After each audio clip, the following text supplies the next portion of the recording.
What is up, guys? My name is Matt from Magic the Greatening, and today I got a deck tech that I haven't seen really anyone else play with, but it's still really good. It's Grixis Kefnet Control.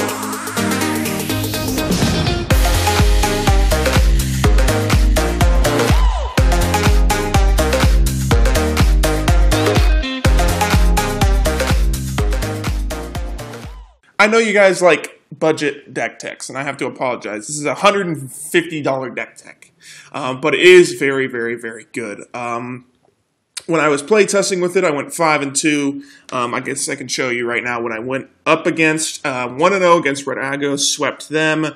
4-color Super Friends, 1-0. Black-White Zombies, 1-0.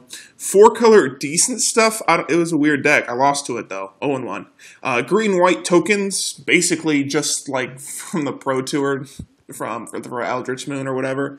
1-0 against that. And then Blue-Red Counterburn Control, I went 1-1 against. So, did pretty well. So let's get into it. Before we get into it, I always do this where I want to get into it and then I need to say this part.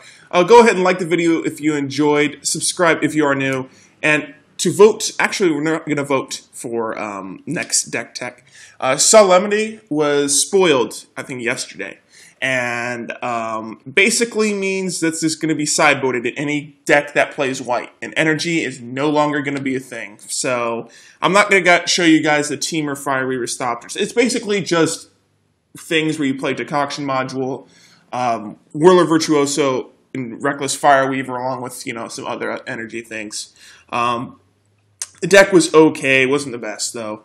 But yeah, so next deck tech is just going to be blue-green Paradox Ramp, which is a very, very good deck too. So now let's get into it. All right, you guys know I like starting with the creatures, and we're just playing 4 creatures in the deck. 4 copies of Kefnet the Mindful. This guy is not the only way to win the game for us, but he can be. He can be a main reason. A 3-mana 5/5 flying indestructible that could draw us cards is kind of what we want in this deck. It's not a huge, guy we have to pay 5-6 mana for, like a Torrential Gearhulk. You could put him out on turn 3 if you think he's not going to get countered or they're tapped out or something like that. You could put them out if you don't have like a negate or something in your hand.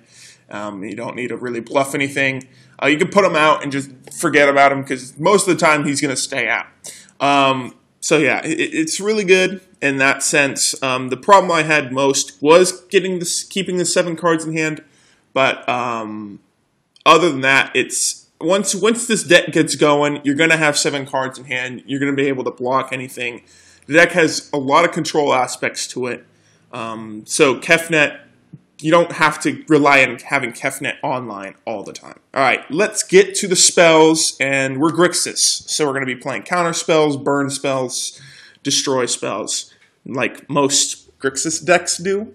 So let's start at the bottom of the curve for our spells. We're going to play 3 copies of Incendiary Flow, 3 copies of Negate, and 1 copy of Pull from Tomorrow. All right, so Incendiary Flow, I was originally playing Magma Spray here, but we need something that takes out 3 toughness, I found, because a lot of the times later in the game, Magma Spray would just sit in my hand and do absolutely nothing. So Incendiary Flow was better, and it can take out things like, Lord of the Accursed. It can take out, I don't know, just really anything. If somehow they use their energy up and they have a Bristling Hydra, you can get rid of that. Bristling Hydras are very, very annoying for us, but anyway. Negate is a no-doubter. Keep our Kefnet alive. Keep Planeswalkers off the board. Make sure they don't draw a lot of cards, Negate doing what Negate does. And Pull from Tomorrow, we're only playing 1 of. And you guys are like, wow, this is a huge draw card. Why aren't we playing more of this? I didn't feel the need to play more. I'd rather have the other cards that I'm playing here. I didn't really run into situations where I needed to use this often. So Pull from Tomorrow is just a 1. But you guys can go ahead and change that if you want. I did fine without, playing 2-3 copies of it. Up the curve we go to the 3 drops, and this is where things start getting spicy. We're going to play 3 copies of Fevered Visions, 4 copies of Never to Return, and 3 copies of Sweltering Suns. Fevered Visions, yeah, we're playing Fevered Visions in this deck. Draws this card, deals damage to your opponent. The problem I found with this card is in this deck specifically, is we're not straight up a burn deck. We're not a blue-red burn deck where we'll just keep burning our opponent with spells. It gives them cards too. However, it can give us instants that can really help us. But Fevered Visions mostly is in there to keep cards on our hand for Kefnet, which can be very, very good late in the game. It's not very good with aggro because it keeps their hand full or it's good against other control decks. It's just kind of the situation. Sometimes I felt it was good. Sometimes I didn't feel it was good. Never to Return was originally a 3 of, but I changed it to a 4 of. It's just unconditional removal unless it gets countered. Also can take out Planeswalkers. I know it's sorcery speed, just like Incendiary Flow, but it is very, very good. Sweltering Suns is another sorcery speed thing, but we need a sweeper in this deck, and I chose Sweltering Suns because it can cycle. And it only costs 3 mana over Yahenni's Expertise, which costs 4. So that is the reasoning behind that. Let's talk about the last spell in the deck, or last 2 spells, excuse me. I forgot to mention another 3-drop we had, or 3-mana spell.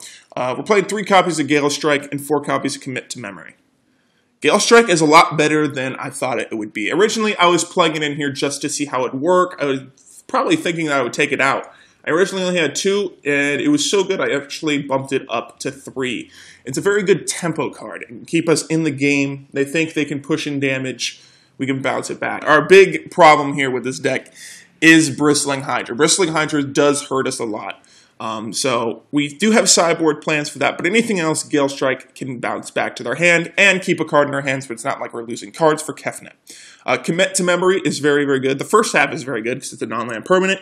A Planeswalker slips by you, an artifact you don't like slips by you, Commit to Memory, you can push it away so you hopefully dig for a negate. But the memory part is just as strong as the commit part, where you can get 7 cards in your hand, which is very, very good for Kefnet.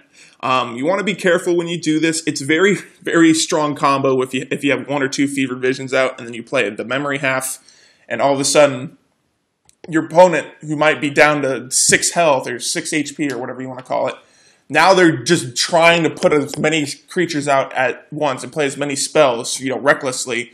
You sweep the board, and they're just screwed. So Commit to Memory can be kind of a mind game. The memory part can be a mind game if you have Fevered Visions out. We're playing 6 more cards here in the deck. And you guys are probably wondering, Kefnet and Fevered Visions is the only thing in this deck. The rest is control.